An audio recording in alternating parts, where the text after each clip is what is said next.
OK. Si vous voulez bien, nous allons commencer la conférence. Alors, mon nom est Sylvain Bélanger. Je viens du Québec expressément de vous. Non, c'est pas tout à fait vrai. J'étais en Belgique quand on m'a proposé cette invitation-là. Donc, je viens de la Belgique, mais je suis québécois. Je vis au Québec.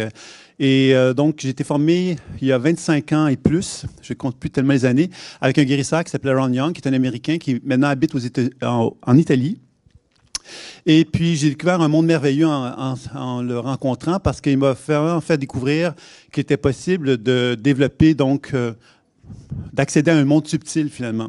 Et comme quand je suis arrivé le premier atelier avec lui, ça a été naturel pour moi, ça s'est tout de suite mis en place tout de suite. J'ai compris tout de suite qu'il se passait quelque chose de vraiment fort et ça m'a amené donc tout de suite à clairement reconnaître que c'était ma mission de vie, en fin de compte, que de ce chemin-là. Donc, à travers ces 3 années-là que j'ai suivi avec lui, je me suis questionné sur comment ça se fait, comment j'arrivais à le faire, comment j'arrivais à développer les perceptions intuitives, c'est-à-dire comment je pouvais voir les champs subtils des gens, alors que d'autres personnes dans le même groupe que moi n'y arrivaient pas. Et après les 3 années, j'ai constaté que je ne comprenais pas ce que je faisais. C'est-à-dire que j'avais une facilité à le faire, mais je ne savais pas comment ça fonctionnait.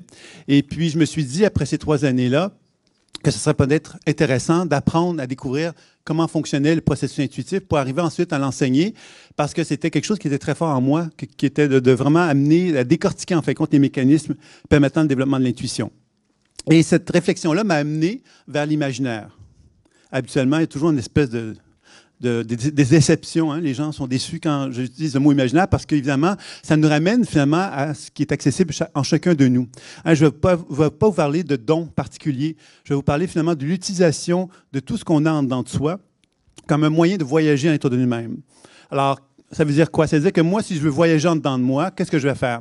Je vais prendre ma conscience, je vais utiliser mon véhicule imaginaire, je vais partir le moteur et je vais tout doucement faire un petit voyage à l'intérieur de moi-même pour constater que cette capacité que j'ai d'utiliser l'imaginaire me permet de voyager et me mettre en contact avec mon genou, par exemple. Alors, en me mettant en contact avec mon genou, qu'est-ce qui va se passer?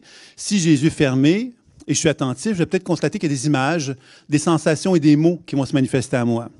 Et si je commence à reconnaître que ces manifestations-là sont des messagers, je vais simplement prendre le temps de leur demander pourquoi ils sont là, pourquoi ils se manifestent à moi.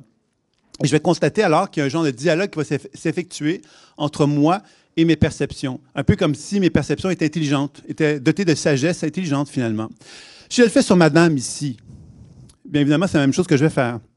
Je vais utiliser ma conscience, je vais me mettre dans mon petit véhicule imaginaire, puis pout, je vais voyager vers madame. Et qu'est-ce que je vais constater? Même chose. Il y a des images, des sensations et des mots qui vont émaner de madame, et sans qu'elle le veuille, sans qu'elle le contrôle, ces manifestations vont finalement me dire quelque chose que mon partenaire veut me communiquer ou dont le corps a besoin de communiquer à mon partenaire. Alors, à travers ce dialogue-là, finalement, qui se fait dans le silence, on accède donc à une forme de sagesse, une forme d'intelligence. Et c'est ça qui est intéressant, c'est que l'imaginaire, on l'a tous, hein, on possède tous ça, et on peut donc y accéder, chacun d'entre nous, à travers une méthode assez simple que je vais vous présenter aujourd'hui et que j'espère, à quelque part, qui vont vous donner envie de l'expérimenter. Donc, l'idée, c'est que mon corps est physique. Alors moi, je peux donc utiliser ma conscience pour voyager à l'intérieur de moi-même ou le faire sur un partenaire. Et il y a donc ce dialogue qui va s'effectuer. Alors, sur quoi se repose cette idée-là? On pourrait dire maintenant qu'avec la physique quantique, on a des réponses. On parle d'un univers super lumineux.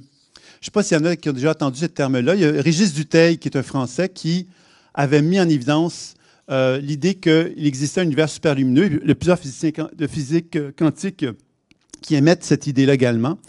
Et l'intérêt de cet univers super lumineux-là, c'est qu'il nous dit que le monde terrestre est animé par des particules qui vont plus bas qui vont plus lentement que la lumière. Et que nous, nos yeux, on est capable d'enregistrer cet univers-là terrestre grâce à cela. Dès que les particules vont plus vite que la lumière, on n'y a pas accès. Nos yeux ne sont pas capables d'enregistrer cette réalité-là. Donc, l'univers superlumineux, c'est un univers, finalement, qui, par nos sens, on n'y a pas accès, nos sens terrestres, mais que je pense, moi, selon moi, que par le biais de l'imaginaire, par le fameux véhicule imaginaire, on accède à cet univers superlumineux-là. C'est-à-dire que moi, quand je fais mon voyage à l'intérieur de moi-même, et je constate que des informations se manifestent à moi en apparence imaginaire, quand je discute avec elle, c'est comme si j'étais en train d'ouvrir une porte vers un autre univers que celui que je connais.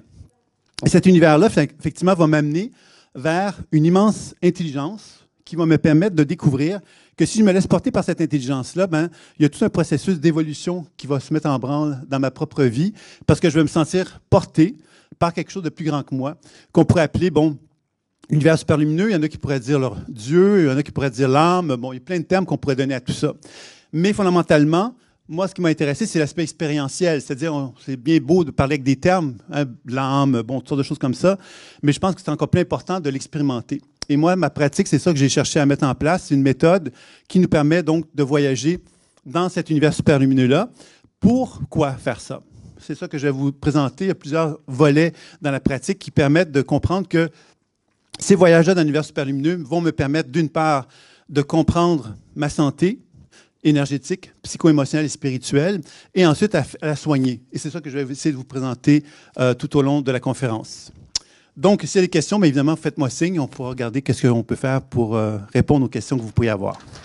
Donc, premier univers, l'univers énergétique. Il y a un physicien qui s'appelle Pop. Je ne sais pas s'il y en a qui le connaissent. Ça fait quand même depuis un certain nombre d'années qu'il a fait ces recherches-là, mais c'est peu divulgué quand même. Lui, ce qu'il a mis en évidence, c'est que le Soleil, à Nice, il y a beaucoup de soleil ici, hein? Donc le Soleil émet des particules de lumière. Jusqu'à maintenant, je sais que c'est peut-être un peu compliqué à suivre, là, mais vous me suivez. Donc le Soleil émet de la lumière, ça va, tout le monde est d'accord avec ça, bon. Et donc, le corps humain, ce que lui a fait, ce qui est vraiment sa découverte, c'est que les photons, les particules de lumière, vont être absorbées par le Soleil, par les cellules du corps. Et elles vont ensuite être réémises. Alors, quand on comprend cette logique-là d'absorption et d'émission, on comprend que finalement, ce qu'on appelle l'aura, le champ énergétique, c'est finalement cet échange entre le Soleil. Je dis le Soleil, mais ce n'est pas uniquement le Soleil. On pourrait dire que les planètes, les étoiles et tout ça, hein, tous les champs électromagnétiques provenant du ciel vont donc émettre de l'énergie et que les cellules du corps vont donc absorber et réémettre cette lumière-là, créant donc un champ énergétique. Ce qui est intéressant à comprendre par rapport à cette recherche-là, c'est que quand on observe l'aura, ou le champ énergétique, ou le nom qu'on veut donner à tout ça, on va donc travailler sur ce que j'appelle, moi, le potentiel santé. Ça veut dire que moi, en tant qu'être humain, j'ai la responsabilité de nourrir mon potentiel santé, de lui donner le maximum de chances, qu'il soit au maximum de ses capacités pour que je demeure en santé le plus longtemps possible. Qu'est-ce qu'on fait, nous, en tant qu'être humain? On ne voyage surtout pas dans notre corps, c'est trop dangereux, hein, vous êtes d'accord avec moi. On va donc aller voir un médecin, on va donc aller voir un naturopathe, on va aller voir plein de monde finalement pour se faire soigner, mais jamais on va aller visiter notre intérieur parce que c'est trop dangereux, vous comprenez? Pourquoi c'est trop dangereux? Bien évidemment, ça fait référence souvent à notre enfance. Hein. On a appris à ne pas faire confiance à notre monde intérieur. Parce que notre monde intérieur, qu'est-ce qu'il nous dit? Il nous dit que j'existe, mais non pas seulement avec ma tête, mais non pas seulement avec mon cœur, mais que toutes les cellules de mon corps existent en elles-mêmes. Et que si je commence à faire ce voyage à l'intérieur de moi-même, ça veut donc dire que je vais découvrir qu'il y a quelque chose qui est plus grand que l'individu qui est à côté de moi. Hein? C'est-à-dire qu'on a tous cette grandeur-là, en fin de compte. On n'est pas donc à donner de la valeur plus fortement à quelqu'un d'autre qu'à nous-mêmes. Et que tout ce potentiel santé-là va me faire découvrir que moi, quand je fais ces voyages-là dans moi, je vais constater que l'énergie, pour que je sois en santé, bien que l'énergie, elle doit rayonner dans tout mon être, dans tout mon corps, que la circulation énergétique doit se manifester dans tout mon être et dans tout mon corps. Alors, quand on parle de potentiel santé, je fais référence à cette idée que la santé optimale, c'est lorsque justement mon champ énergétique n'a pas de heurts, n'a pas d'obstacles et que les cellules de mon corps sont nourries de lumière et qu'il y a un fluide énergétique qui circule en moi d'une façon parfaite et harmonieuse. Alors, quand je fais ce voyage, alors comment on peut arriver à déterminer ce potentiel santé-là? Bien, il suffirait simplement de fermer les yeux et de faire ce voyage-là, hein, de quitter notre monde, notre conscience cérébrale pour accepter qu'on prenne ce véhicule imaginaire dont je vous parlais tout à l'heure. Et ce véhicule imaginaire me permet de voyager dans mes pieds, dans mes chevilles, dans mes genoux, hein, que je fasse un voyage dans mon propre corps pour constater que quand je fais ce voyage-là, ben, je vais constater qu'il y a des endroits où ça circule bien. Puis il y a peut-être des endroits où je vais sentir comme des blocages, des énergies qui circulent moins bien. Curieusement, des énergies où c'est moins confortable, des endroits de mon corps où je me sens vraiment pas bien. Pourquoi? Bien, parce que justement, il y a un terme en physique quantique qui est utilisé pour expliquer ces phénomènes-là que je vais utiliser parce que j'aime bien les utiliser parce que c'est des termes quand même qui sont assez... c'est chic dans un salon de les sortir. Je vais vous dire, le premier, c'est négantropie. Je ne sais pas si c'est un terme que vous avez déjà entendu parler. C'est utilisé en physique quantique pour parler de la santé, entre autres. Hein.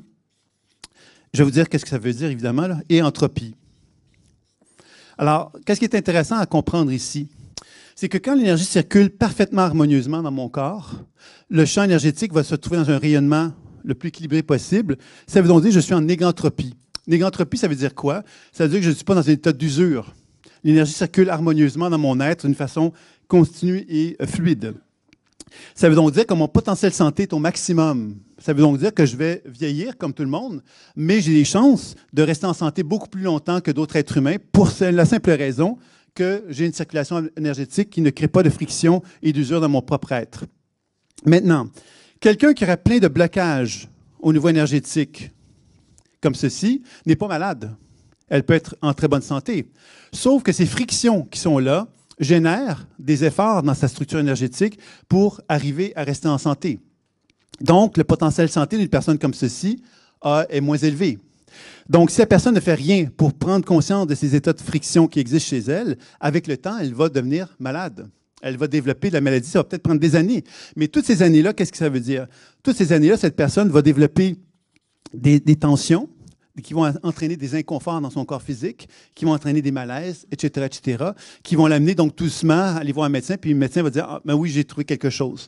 Mais avant ce temps-là, on va prendre un certain laps de temps où les choses se préparent. C'est pour ça que quand je dis que la pleine conscience intuitive, l'intérêt de cette méthode-là, c'est que quand je voyage à l'intérieur de moi-même, je peux déjà me rendre conscient que des zones de friction qui existent en moi. Et ces zones de friction-là, je peux commencer à établir une relation avec elles pour comprendre la raison d'être de leur friction, puisque je vous ai dit que quand on voyage en dedans de soi, on peut voir des images, des sensations et des mots, mais on peut discuter avec chacune de ces perceptions-là pour comprendre la raison d'être de chacune des perturbations qui peuvent exister à l'intérieur de soi. Donc, vous voyez que déjà, dans un premier temps, on peut développer ce que j'appelle la connaissance de soi. La connaissance de soi, c'est de me rendre compte que dans mon corps, il y a donc une énergie vitale, et que dans cette énergie vitale, il y a de l'information, qu'on pourrait dire psycho-émotionnelle, entre autres, dans lequel, si mon genou, je lui parle, il va peut-être me dire, ça ne circule pas bien cette région-là parce que je suis fatigué de me plier à tous et chacun, par exemple. Vous voyez, pour donner un exemple. Donc, vous voyez que le processus de discussion avec notre genou va me permettre justement de développer une connaissance de la raison d'être de mes perturbations, qui va donc finalement me rendre plus conscient de moi-même, d'une première chose. La deuxième chose, c'est qu'il y a une technique que moi j'appelle la déprogrammation de la mémoire cellulaire. Puis je vais vous expliquer comment elle se fait dans le processus que je propose. C'est que mon genou, je peux questionner avec lui pour lui dire bon, pourquoi ça ne va pas bien, etc. Il va m'expliquer pourquoi. La déprogrammation, c'est que je vais faire un geste de plus. Je vais lui demander qu'est-ce que je peux faire pour t'aider dans l'immédiat. Dans l'immédiat, ça veut dire quoi? Ça veut dire qu'est-ce que je peux faire pour te donner ce dont tu as besoin dans l'immédiat pour changer ta situation, changer ton état énergétique. Alors, on sait qu'on utilise le véhicule imaginaire. Ça veut dire que si mon genou me demande quelque chose, ben, mon imaginaire me permet de créer ce qu'il me demande et de lui donner. Alors, jusqu'à maintenant, c'est pas mal. Mais qu'est-ce qui est intéressant, c'est que si je lui donne, et là, je vous parle de pratique, si je lui donne, je vais constater que mon genou va se transformer et va me montrer de nouvelles images de moi-même, des nouvelles sensations, des nouveaux mots qui vont commencer à m'indiquer quand je ne suis pas dans un état de fragilité ou dans un état de faiblesse, dans un état de désordre. Plus j'organise mon champ énergétique, plus je lui donne ce dont il a besoin, plus il me montre des images, des sensations et des mots qui m'informent d'un chemin de guérison. Et ce chemin de guérison, bien évidemment, plus je me rends conscient de celui-ci, plus ça me permet, moi, de commencer à le mettre en place, en action dans ma propre vie. Vous me suivez?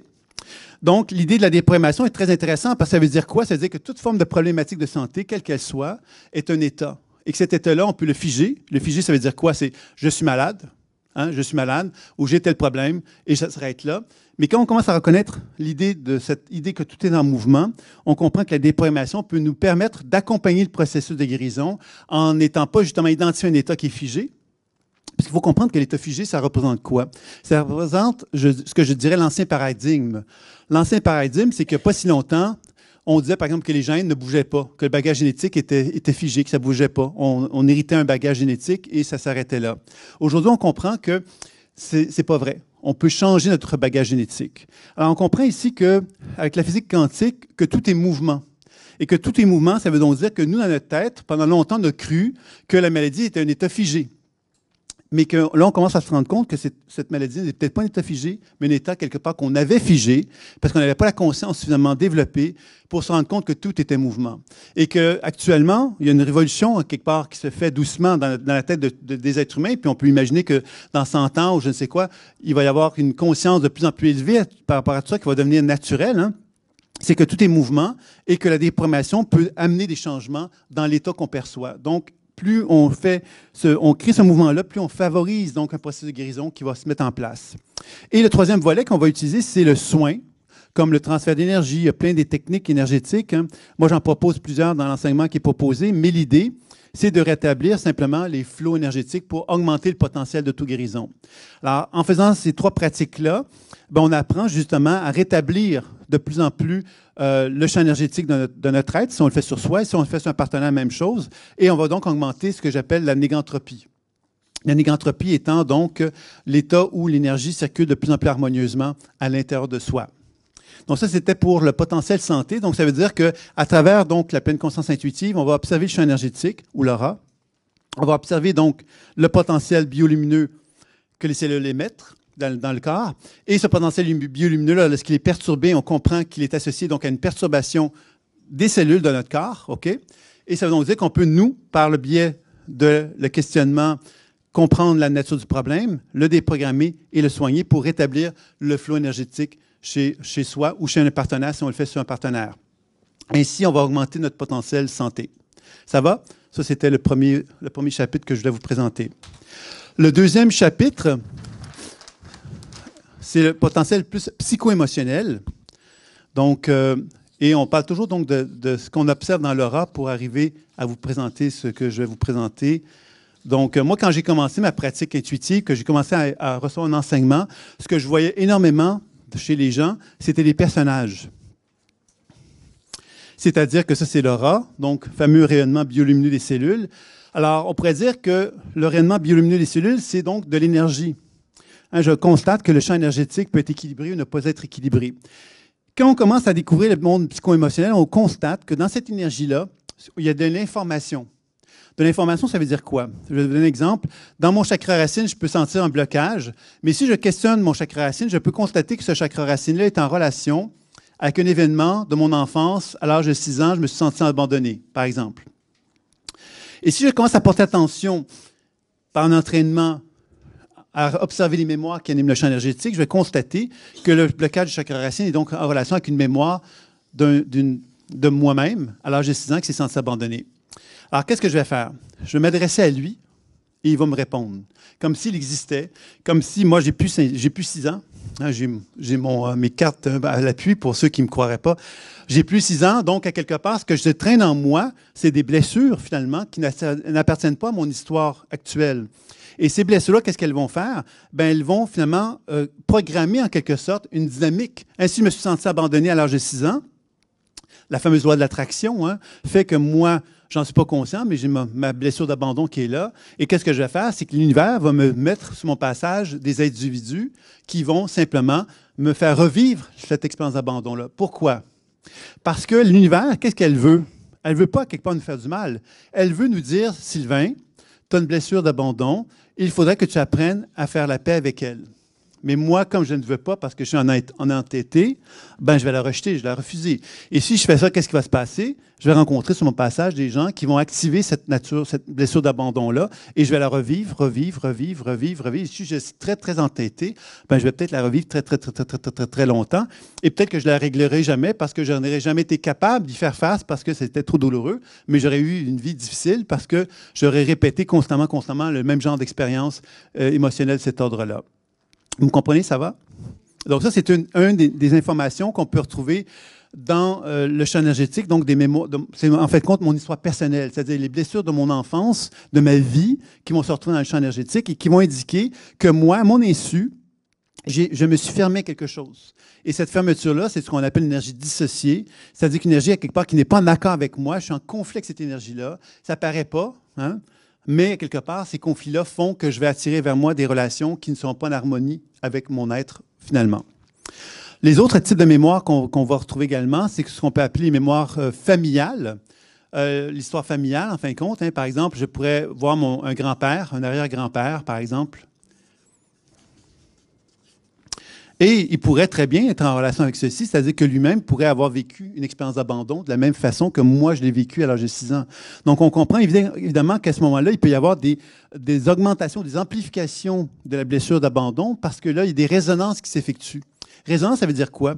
Ça veut dire que moi, je suis comme une antenne. L'antenne, elle vibre avec sa propre histoire. À l'âge de 6 ans, je me suis senti abandonné. Mais en plus de ça, cette expérience d'abandon peut être amplifiée par une résonance avec une mémoire familiale. Donc, mon arrière-arrière-grand-père qui s'est senti abandonné résonne avec ma propre expérience d'abandon. Ça va donc amplifier plus la chose. Ça veut dire quoi? Ça veut dire que ma valise va être plus lourde. J'en suis toujours pas conscient. Mais dans mon champ énergétique, ma valise est plus lourde, elle est plus attractive, elle est plus dense, et elle va attirer vers moi des relations qui vont être davantage denses. Vous comprenez? Alors, l'abandon va devenir de plus en plus lourd. Donc, les gens que je vais rencontrer vont me mettre en contact avec des expériences de lourdeur émotionnelle beaucoup plus fortes. Je vais vivre quelque chose de beaucoup plus difficile, possiblement. Vous me suivez? Si on ajoute un autre élément, pour faire une caricature, hein, je ne dis pas que c'est comme ça que ça se passe tout le temps, mémoire d'autre vie.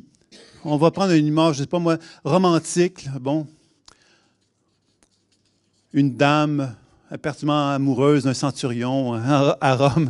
Bon, alors, cette dame-là, quelque part, elle a vécu l'abandon elle aussi.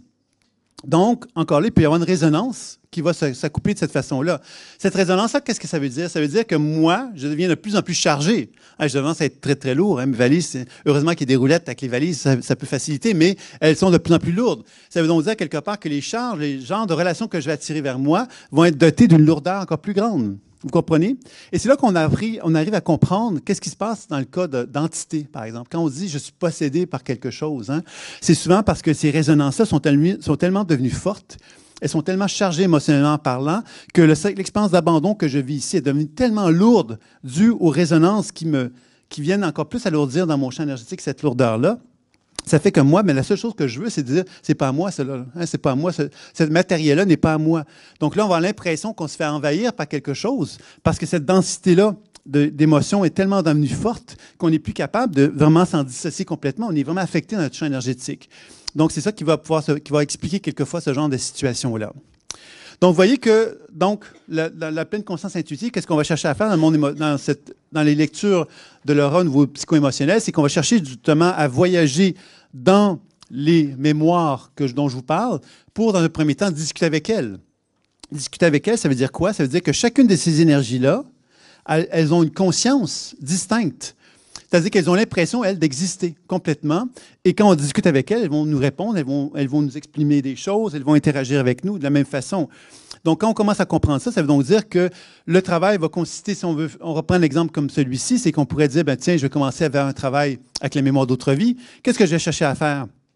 La connaissance, donc questionner pour comprendre la raison d'être de la mémoire d'autre vie. Même chose pour le grand-père, même chose pour mon histoire personnelle. Donc, la connaissance va être importante. Ce qui est très important ici, c'est de ne pas juger ce qui se manifeste à moi. Parce que si je juge, je ne suis pas dans un processus où je fais confiance à ce qui, à ce qui est présent. C'est un peu comme si je vous disais, avant même de vous parler, je vous dirais, vous êtes comme ça, donc je ne vous parlerai pas. Okay? Là, ce serait un jugement.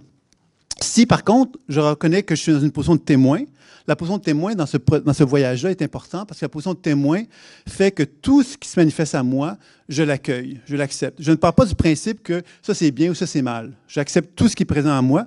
Pourquoi?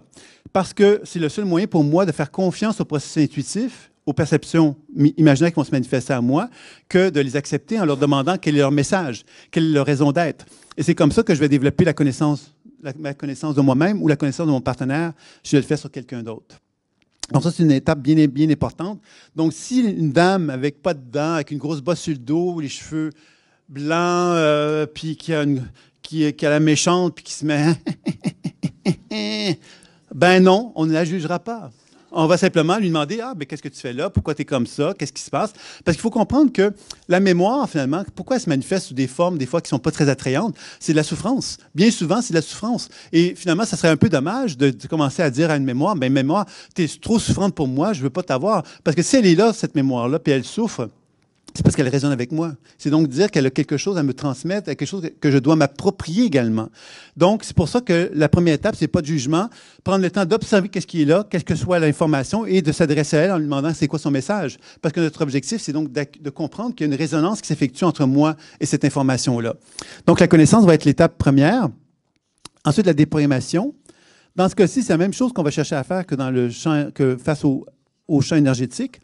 On va demander à chacune des mémoires qu'est-ce qu'elles ont besoin pour leur donner ce dont elles ont besoin. Et parce qu'on le fait, qu'est-ce qui va se passer? La mémoire va se libérer. Libérer de quoi? Bien, libérer de sa programmation. Si elle a vécu de l'abandon, bien, si je leur donne ce dont elles ont besoin, il y a des chances que ces mémoires-là se libèrent de l'abandon. Et si elles se libèrent de l'abandon, qu'est-ce qui va se passer? Dans le cas comme ici, cette mémoire d'autre vie-là, si je la déprogramme, bien, elle aura plus sa raison d'être en résonance avec moi. Elle va être libérée de sa propre limitation. Donc, elle va me quitter. C'est un peu comme une forme d'exorcisme. Hein? Elle va me quitter dans un « au revoir, tu n'es plus en résonance avec moi, tu m'en vas ». Et qu'est-ce qui va rester? Il va rester de l'énergie avec laquelle j'étais en résonance que je vais me réapproprier. Vous me suivez? Cette réappropriation-là, c'est quoi? C'est la réunification. Je me réunifie à moi-même. Je me donne l'opportunité de me reconnecter avec qui je suis vraiment. Parce que cette résonance-là qui s'effectue m'enlève une partie de moi. Tant et longtemps que je ne me suis pas récupéré cette énergie-là, je ne suis pas pleinement en harmonie avec mon être. Je suis finalement en train de me dissocier en petites parties, finalement. Et plus je me réunifie à moi-même, plus je suis dans une position de négantropie, pour revenir avec le terme de tout à l'heure. Plus je suis dissocié avec ces énergies-là, plus je suis en entropie d'un point de vue psycho-émotionnel. Et l'entropie extrême, c'est quand on travaille sur des cas de schizophrénie, par exemple. Des gens qui ont des niveaux de problèmes psychologiques assez importants et qui sont suivis par des psychiatres et qui ont besoin de médication, etc. Souvent, ces personnes-là, on va retrouver quelque part des énergies de cet ordre-là qui sont complètement dissociées les unes des autres. Comme si l'individu n'arrivait plus à se ramasser en une seule pièce. Comme si sa conscience n'était plus unifiée en un seul morceau. Donc, le travail va consister justement à faire un travail pour permettre cela. Donc, la mémoire part, on récupère un morceau. Mémoire familiale, même chose. La mémoire familiale va partir, on récupère un morceau. Ce qui peut arriver avec les mémoires familiales, c'est que parce qu'on libère quelque chose qui concerne la famille, ça peut avoir des impacts sur toute la famille aussi. Donc, ce n'est pas juste sur moi, mais peut-être sur la famille également que je peux avoir un impact aussi. C'est d'autant plus intéressant. Ici, l'impact, bien évidemment, c'est un impact de l'humanité. Et si je libère une mémoire de l'humanité, bien, je libère quelque chose qui était prisonnier, dans cette conscience-là. Et si je la libère, bien, effectivement, je travaille sur l'humanité. Ça a moins d'impact, évidemment, que de mon histoire familiale. Vous comprendrez pourquoi. L'humanité, c'est un peu vaste pour voir l'impact à chaque fois. Et quand je travaille sur la mémoire personnelle, bien évidemment, c'est une façon pour moi de me réapproprier l'expérience qui était vécue là, de faire la paix avec elle, de me réunifier. Et c'est là que je vais pouvoir vraiment rétablir les flux énergétiques à cet endroit-là. Le troisième aspect, c'est les soins.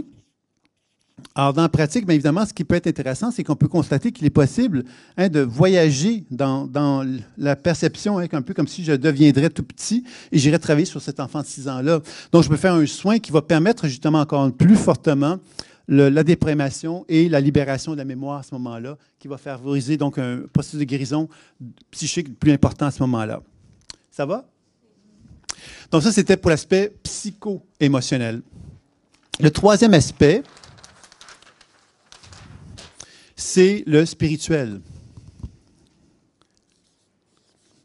Alors, le spirituel, évidemment, c'est toujours plus difficile d'en parler. Pourquoi? Parce que c'est quelque chose que on est tous limités nous-mêmes en tant qu'êtres humains, en fin de compte, pour parler de la spiritualité, puisque c'est un univers. Si on parle des mémoires d'autres vies, de l'inconscient collectif, de l'histoire de l'humanité, on peut en parler longuement parce qu'il y a plein de référents. Hein. On peut aller voir sur l'Internet, on peut aller voir des livres sur l'histoire de l'humanité, on a plein de référents. Quand on aborde le monde spirituel, logiquement, on n'est plus dans des référents parce qu'on devrait accéder à quelque chose qui nous est inconnu. C'est ça, quelque part, cet univers spirituel pour moi. C'est-à-dire qu'il y a donc l'aspect énergétique dont on a parlé tantôt, les mémoires personnelles, mémoire familiale, mémoire d'autres vies. Puis, à quelque part, on pourrait concevoir qu'ici, il y a quelque chose qu'on pourrait qualifier de spirituel, dans lequel on peut toucher l'essence fondamentale de notre être, un peu comme ce qu'on pourrait appeler l'âme, par exemple, qui va nous mettre en contact avec quelque chose d'inconnu. Inconnu parce que ça ne fait pas référence à l'histoire humaine. Ça ne fait pas référence à ce qui a été connu sur l'histoire de la planète Terre. Donc, on est en train de découvrir quelque chose de nouveau. D'ailleurs, les grands méditants, les grandes pratiques spirituelles, ont tous pour objectif justement de nous amener à cet espace-là. Et tous les grands maîtres qui ont atteint ces niveaux-là ne vont pas vous dire il se passe ceci, il se passe cela. Ils vont vous parler d'un espace de lumière, de tranquillité, d'éternité. Et ils ne vont pas faire des grands discours là-dessus. Parce que c'est plus un état de conscience qu'un état cérébral ou un état intellectuel. Il faut le vivre pour le comprendre, en fin de compte. Alors, dans la pratique de la pleine conscience intuitive, évidemment, la prétention, c'est de se dire, ben oui, on peut se communiquer avec notre âme, puis on peut donc interagir avec cette énergie-là de l'âme qui va finalement favoriser un genre de communication ou d'alignement avec l'énergie du soi supérieur ou de l'âme vers notre corps physique. Donc, on va devoir passer à travers toutes les couches que je viens de vous décrire pour chercher justement à permettre un alignement de se faire le plus harmonieusement possible. À partir de là, on peut comprendre qu'il y a des guides dans cet univers-là. C'est comme une sagesse intelligente infinie, pure, donc pas colorée par la croyance humaine. Et ces guides-là peuvent intervenir dans chacune des couches, selon le besoin, pour faire un travail qui va nous aider justement à favoriser cet alignement-là. Alors, donc, la pleine conscience intuitive, on va chercher justement à faire un jeu. Je dis c'est un jeu parce que je n'oserais pas dire, ah ben vous allez communiquer avec votre âme. On va communiquer avec notre âme selon notre capacité d'évolution à chacun. Donc, on évolue à travers une démarche qui nous amène donc à reconnaître que plus on atteint ces niveaux spirituels-là, plus on atteint donc des guides qui sont associés à une intelligence de sagesse plus élevée et à une âme qui va nous permettre donc effectivement de développer une conscience de plus en plus élargie de notre propre existence. Donc, on va être de moins en moins prisonniers de notre quotidien, de nos histoires de vie limitatives, mais on va être de plus en plus capable de poser un regard plus vaste face à elles et d'être plus détaché face à elles également. Vous comprenez? Donc, l'idée de la pleine conscience intuitive, c'est un peu ça. C'est donc d'apprendre effectivement à se rendre compte qu'on est habité en tant qu'être humain par un univers. On est en interpénétration, en fin de compte, avec un univers super lumineux, dans lequel une somme d'informations mémorielles qui est omniprésente, que ce soit au niveau énergétique, au niveau psycho-émotionnel et même spirituel, dans lequel on est constamment enseveli, en fin de compte, d'informations, surtout au niveau psycho-émotionnel. Il y a beaucoup de mémoire on est constamment en interaction avec ça, que ce soit notre histoire personnelle, notre histoire familiale, mais aussi l'humanité tout entière qui nous... il y a du vécu depuis le début des temps. Là. Donc, on est un petit peu enseveli par cette information mémorielle-là et qui va nous empêcher donc d'accéder à cette dimension de l'âme. Et l'objectif de la pleine conscience intuitive, c'est donc d'apprendre à être capable de voyager dans ces univers-là pour renouer contact avec la dimension de l'âme le plus possible.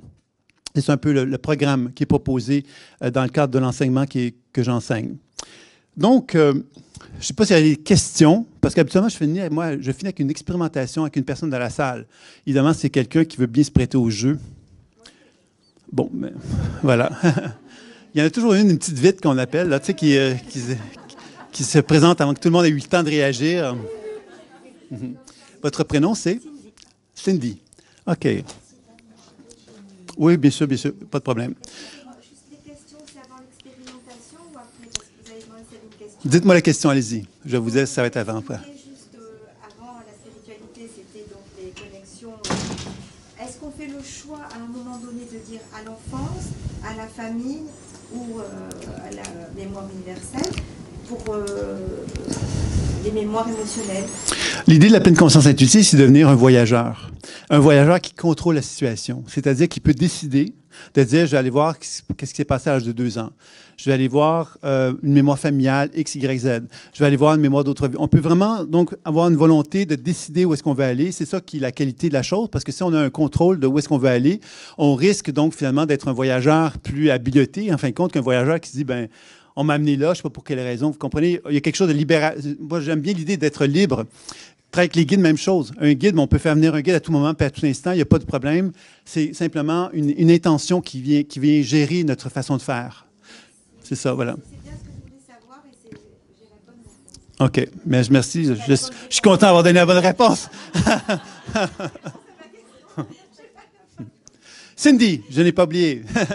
Je profite de l'occasion pour vous présenter un peu la méthode pour comprendre un petit peu comment ça fonctionne. Alors, première chose, la première étape, c'est l'enracinement. L'enracinement, qu'est-ce que c'est? Vous connaissez peut-être, j'imagine, c'est une technique maintenant qui, à l'époque, on n'entendait pas beaucoup parler, c'est ma capacité à me relier à la Terre et au ciel. Il y a le champ Schumann aujourd'hui qui démontre que la planète Terre produit un champ électromagnétique. Ça veut dire que quand on dit « je m'enracine », ça veut dire quoi? Ça veut dire que j'utilise mon véhicule imaginaire, je vais pénétrer dans le sol et je vais me syntoniser avec la fréquence électromagnétique de la Terre. Je vous dis ça comme ça, pourquoi? Je veux vous faire comprendre qu'on est comme une antenne et cette antenne est capable donc de se relier à des énergies électromagnétiques qui relient à la Terre et on est capable de la faire venir en soi et de l'accompagner pour qu'elle puisse être vraiment la plus présente possible dans notre corps pour nous permettre justement de délier le plus possible les perturbations dans notre corps. On la fait remonter jusqu'à notre cœur et dans notre cœur, on va faire venir ensuite l'énergie du ciel pendant des planètes, des étoiles et du soleil, comme on l'a vu tout à l'heure. Et cette énergie électromagnétique-là, évidemment, elle aussi, elle est reconnue maintenant comme étant une réalité. Donc, on peut comprendre ici que l'imaginaire devient un véhicule qui nous permet de nous relier à des énergies électromagnétiques, tout comme quand je me mets en relation avec quelqu'un, on peut comprendre que ma relation que j'ai avec ma partenaire, c'est comme un peu comme si je me syntonisais avec son champ électromagnétique et que j'arrivais donc à pouvoir favoriser une communication électromagnétique avec mon partenaire. Donc, vous voyez, c'est comme si on était un peu un appareil de soins quantiques, mais qu'on ne savait pas qu'on était un appareil de soins quantiques. On n'avait pas la conscience de ça parce qu'on n'avait pas compris les possibilités que l'être humain que nous étions était capable de faire et que pour moi, bien évidemment, cet apprentissage avec l'imaginaire nous permet de développer cette capacité-là pour y parvenir. Donc, après l'enracinement, normalement, on va sentir ce soleil rayonnant lumineux dans notre cœur, qui est l'expression, qui est notre référence intuitive. Je dis notre référence intuitive parce qu'on a besoin d'avoir un ami à l'intérieur de soi sur lequel on va compter pour effectuer une pratique comme celle-là, et c'est notre soleil qui va devenir notre ami. C'est lui qui va représenter effectivement la sagesse intuitive, qui va nous permettre de voyager en soi ou vers un partenaire. Là, je vais donc diriger ma lumière vers vous, sans trop savoir où est-ce qu'elle va aller, et je vais vous dire qu'est-ce qui se passe. Ça vous va? Oui. Puis on va ensuite improviser selon ce qui va se passer. Okay.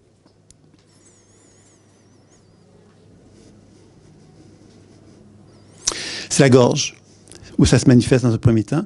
Et ce que je vous dirais, c'est un peu comme, je vais faire une caricature, hein, je vais utiliser des termes qui ne sont pas toujours appropriés en plein devant tout le monde comme ça, mais c'est un peu comme la négation. Vous voyez, c'est comme ça que je sens ça. Comme si dans la gorge, il y a quelque chose comme, tu sais, des fois, on a des envies de dire quelque chose, mais on va dire non, je ne le dirai pas, non, je ne le dirai pas, non, je ne le dirai pas, parce que non, ça dérangerait, ça pourrait provoquer des choses. Donc, on garde quelque chose dedans de soi. Et moi, ce que je sens là-dedans, c'est que ça crée une émotion en vous de victime qui vient avec ça. C'est que je le dirai pas, mais parce que je le dis pas, je me donne pas la permission d'exploser. Exploser, ça serait si je le dis, ben là, il y a des conséquences qui viennent avec ça, mais je me libère de quelque chose. Si je le dis pas, ben je m'écrase, puis je deviens en quelque sorte un peu comme une victime finalement. Je sais pas si vous me suivez par rapport à ça. Oui, ok. C'est pas confortable, nécessairement, ce genre de situation-là. Donc, ça, c'est la première étape. C'est un peu le constat. Vous voyez, c'est un peu comme là, évidemment, on pourrait approfondir, mais c'est plus montrer que la première étape, c'est questionner la perception et elle nous donne une information que je vous ai retransmise. Ensuite, l'action, c'est déprogrammation. C'est de demander à la gorge qu'est-ce qu'elle aurait besoin pour changer la situation. D'accord? Oui, allez-y. Est-ce que ça peut avoir un lien où j'ai souvent des problèmes à la gorge? C'est sûr, bien sûr, c'est sûr. Là, vous voyez, là, on joue avec leur énergétique, le champ énergétique. Si l'information, elle est là, c'est l'entropie. L'entropie, c'est pas un problème de santé nécessairement, mais des symptômes qui viennent générer une moins bonne circulation, qui entraînent des symptômes d'inconfort et tout ça.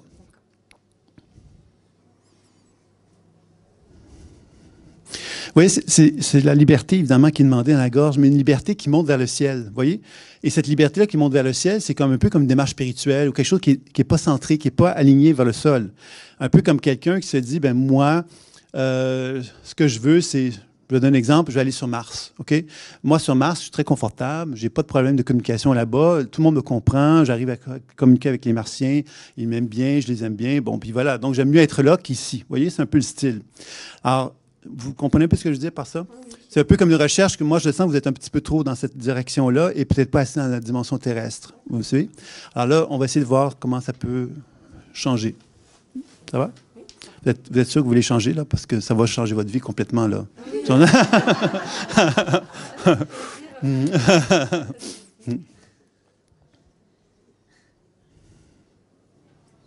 Vous voyez, ce qu'on sent, c'est que le cœur saigne. Le cœur saigne, pour moi, c'est le cœur pleure. Vous voyez, comme s'il y avait des pleurs qui étaient dans la région de votre cœur parce qu'il y a en vous une femme hypersensible. Mais une femme hypersensible, et quand on est hypersensible, on doit être comprise pour que notre sensibilité soit reconnue. Mais quand on n'est pas compris, inévitablement, ça nous ramène à quelque chose de l'ordre. Vous voyez, quand on dit je me couperais les veines, c'est une exagération, hein, ce que je suis en train de vous dire. Me couperais les veines, c'est un peu comme je ne suis tellement pas compris, je ne suis tellement pas reconnu dans ce que je suis, dans ce que je veux, que je m'en couperais les veines, un peu comme une espèce de taux, un peu comme d'énergie dirigée contre soi. L'énergie contre soi, c'est parce qu'on ne me comprend pas, parce qu'on ne m'a pas entendu, parce qu'on ne me reconnaît pas dans ma sensibilité, ben quelque part, c'est moi qui vais payer. Couper les veines, c'est un peu comme moi, je vais me couper les veines parce qu'on ne me comprend pas, alors que finalement, c'est pas de votre faute, hein. Vous aimeriez être compris, on ne vous comprend pas, donc c'est pas, vous n'êtes pas responsable de ça, vous voyez? Mais moi, ce que je sens, c'est comme si, à quelque part, à l'intérieur de vous-même, c'est ça un peu quand je vous disais tantôt qu'il y avait une forme de femme qui s'étendait sur le sol, là, qui était un peu déprimée. C'est qu'il y a quelque part en vous quelque chose qui ne se valorise pas, ne se supporte pas dans cette démarche-là. Vous me suivez? Non, oui? On va un petit peu approfondir. Je vais vous faire descendre encore plus, on va voir ce que ça va faire.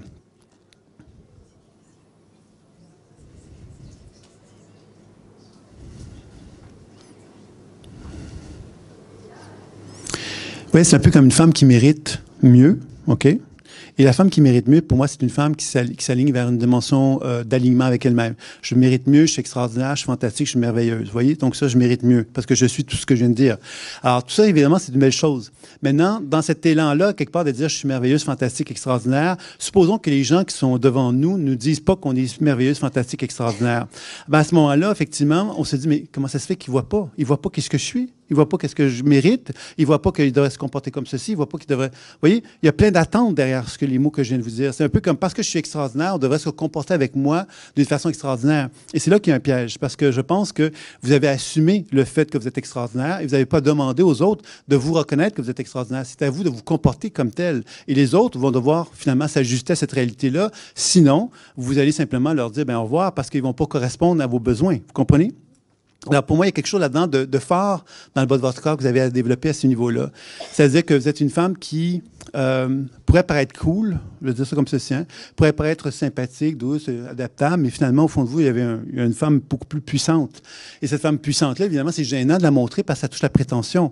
Ainsi, moi, je dis que je suis quelqu'un d'extraordinaire puis que je l'assume devant quelqu'un, bien, ça veut dire, écoute, t'es bien gentil, mais moi, je suis extraordinaire. Là. Donc, je ne peux pas accepter que tu te comportes comme ça avec moi parce que moi, je suis quelqu'un d'important. Tu vois, si on prend, puis...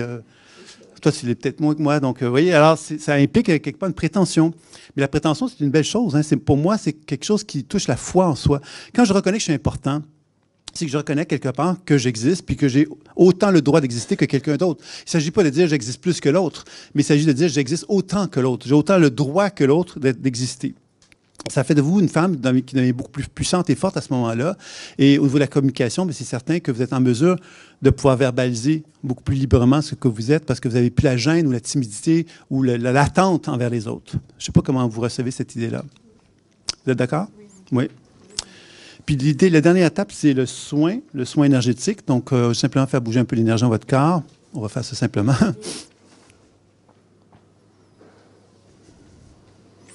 Vous voyez, c'est un peu comme, ce que je sens, c'est comme une déesse.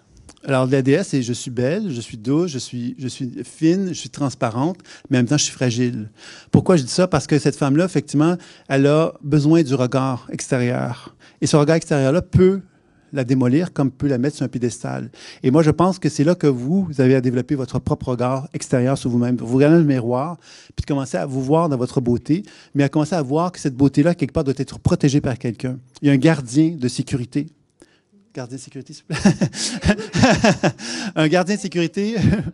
Un gardien de sécurité que vous devez reconnaître que vous avez en vous, qui va vous protéger justement, parce que cette facette-là de vous, elle est fragile, parce qu'elle est dans une dépendance. C'est ça la dépendance, hein, c'est que vous attendez que quelqu'un vous regarde et vous applaudisse en quelque sorte. Alors que vous n'avez pas besoin d'être applaudi pour vous dire que je suis extraordinaire. Et le gardien de sécurité va vous rappeler, bon, toi, tu ne me reconnais pas suffisamment, bon, ben, c'est correct, j'accepte ça, mais moi, je n'ai pas envie d'être en relation avec toi parce que moi, ce que j'ai besoin, c'est cette reconnaissance-là. Vous voyez, c'est ça la prétention. Et pour moi, c'est juste d'être dans cette énergie-là, je dirais, pour vous. Ça va? Oui? OK, ben, on va s'arrêter ici alors. Donc, je vous remercie beaucoup. C'est super gentil d'avoir voulu jouer le jeu. Voilà.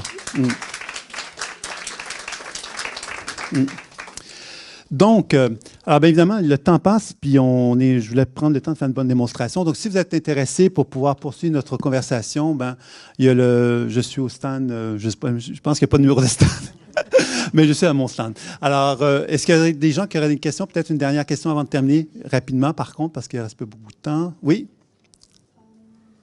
Ce qui m'intrigue, c'est en fait, c'est des perception extrasensorielle, c'est ça, par rapport à l'adoption et par rapport aux personnes que vous soignez, par rapport au fait de ne pas du tout les manipuler.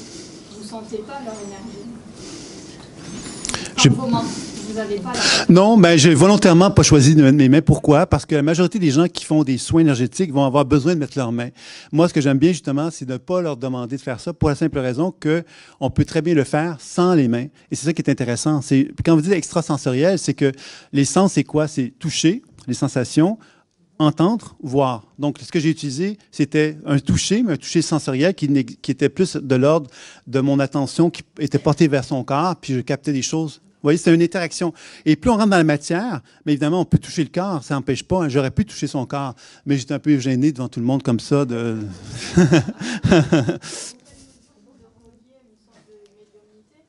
Ben, pour moi, ça explique finalement tous les mécanismes intuitifs. C'est-à-dire que la pleine conscience intuitive, c'est la clairvoyance, clairaudience, clairsentience, médiumnité, channeling. C'est tout ça en même temps avec la déprogrammation puis les soins. Donc, c'est une combinaison de tout ça, c'est-à-dire devenir pleinement conscient de ce qu'on fait quand on fait un soin, pleinement conscient de ce qu'on fait quand on fait une déprogrammation, pleinement conscient de ce qu'on fait quand on fait une perception intuitive, et surtout pas figer quelqu'un. Pas figer quelqu'un, c'est-à-dire que si je vois quelqu'un qui a une problématique énergétique, si je lui dis « Vous avez le chakra du cœur bloqué, madame », ben c'est sympathique, mais la madame, elle s'en va, puis elle a le chakra du cœur qui est bloqué. Si je fais une déprogrammation et que je lui fais voir que derrière ce blocage-là se trouve une solution, je suis en train de lui donner une invitation à faire un travail sur elle, positif et constructif. Vous voyez la nuance? Alors, c'est ça un peu que moi, ce qui m'a intéressé, c'est de proposer une façon de faire pour que les gens puissent bénéficier d'un soin sur eux-mêmes ou sur un partenaire, mais en comprenant les rudiments de base qui leur permettraient d'en ressortir grandi de ça. Voilà, c'est un peu l'objectif. C'est très simple, vous l'avez vu, hein, c'est que l'idée, c'est de comprendre que c'est un peu comme la physique quantique, il y a des appareils qui en transmettent de l'information pour induire un changement chez quelqu'un. Moi, je pense que quand on regarde dans le champ énergétique d'une personne, on constate qu'il y a des mémoires. Ces mémoires sont figées et que quand on leur donne ce dont elles ont besoin, elles se déprogramment et se transforment, puis elles nous fait voir quelque part un potentiel évolutif. C'est ça la clé. Le potentiel évolutif, c'est une image qu'on montre à quelqu'un et dit « Regarde comme tu es merveilleux, tu es fantastique, tu pensais être ça, mais regarde ce que tu es. » On est en train de donner l'occasion au cerveau de prendre conscience de changements qui se font à travers les réseaux neuronaux à ce moment-là. C'est ça un peu la transformation que ça peut procurer. Bienvenue. Je pense qu'on va devoir arrêter, il me semble. Hein? Je pense qu'on va arrêter, oui. Je suis désolé. Venez me voir au stand. OK? Merci. OK, au revoir. Merci.